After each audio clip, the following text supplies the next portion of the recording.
موسم اچھا خاصا خوشگوار تھا۔ فضا میں ٹھیک ٹھاک ٹھنڈک تھی، مگر بڑے سے حال میں بڑا گرم ماحول تھا۔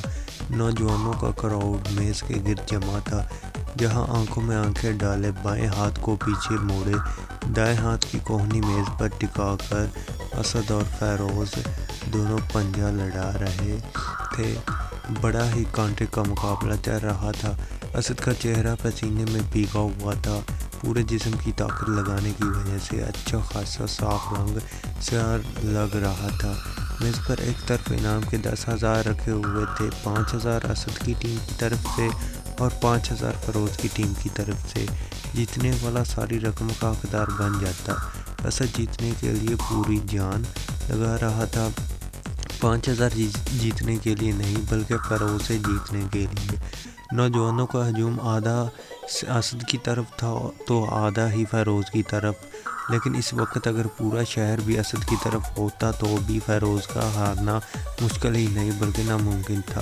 اسد کی بری حالت کی برعکس فیروز اتنا پرسکون تھا جیسے اس کے ہاتھ میں کسی بچے کا ہاتھ ہو، صرف اسد اپنی طاقت آزما رہا تھا۔ فیروز نے تو ابھی صرف اسد کا ہاتھ تھاما ہوا تھا، اس لیے لبوں پر عجیب مسکراہٹ کھل رہی تھی، جیسے یہ کھیل نہ ہو بلکہ کوئی بادشاہ اپنی فوج کی بہت بڑی جنگ جیت لینے کا منظر دیکھ رہا ہو۔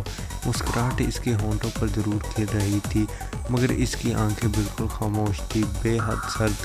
کافی دیر اس کھیل اور اسد کی حالت سے لطف اندوز ہونے کے بعد فیروز نے ہاتھ کو ایک جھٹکا دیا اور اسد کا ہاتھ میز سے جا لگا۔ فیروز کے حامی نعرہ لگانے لگے اور حسب معمول کافی اوور ہوتے ہوئے انہوں نے فیروز کو کندھوں پر اٹھا لیا۔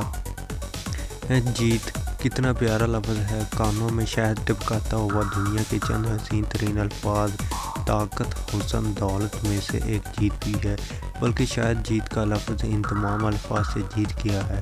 فیروز کی 25 سالہ زندگی اس لفظ کے بغیر نامکمل تھی۔ نہ جانے اس نے ایسے کتنے ہی مقابلوں میں حصہ لیا، کتنے طاقتوروں کے مقابل ان کی آنکھوں میں آنکھیں ڈال کر ان کے عینی ہاتھوں کی طاقت کو محسوس کیا تھا۔ ہاں، لیکن تمام مقابلوں کا انجام ہمیشہ ایک سا ہوتا تھا۔ فیروز کی جیت، اس نے کبھی کوئی مقابلہ نہیں ہارا تھا۔ بچپن میں کھیل میں پہلے اپنے دوستوں اور پھر دوسروں محلوں کے لڑکوں کو ہرا کر اس کی شہرت پورے شہر میں پھیل گئی تھی۔ دور دور سے جان باز فیروز پہلوان سے پنجہ لڑوانے آتے اور موقع کھاتے۔ فیروز عمر اور طاقت سے کہیں زیادہ ہونے کے باوجود کوئی ماں کا لال اس کے ہاتھ کو نہ گرا سکا۔ لوگ کہنے لگے تھے فیروز کا ہاتھ نہیں ہے، پگھلا ہوا لوہا ہے۔ لوہا۔ فیروز نے اپنا دایاں ہاتھ اپنی آنکھوں کے سامنے کیا، چوڑا چکلت ہاتھ جس کے اوپر اتنا گہرا جلنے کا نشان تھا کہ چربی باہر نکل آئی تھی۔ اس کی آنکھیں آنسوؤں سے بھر گئی۔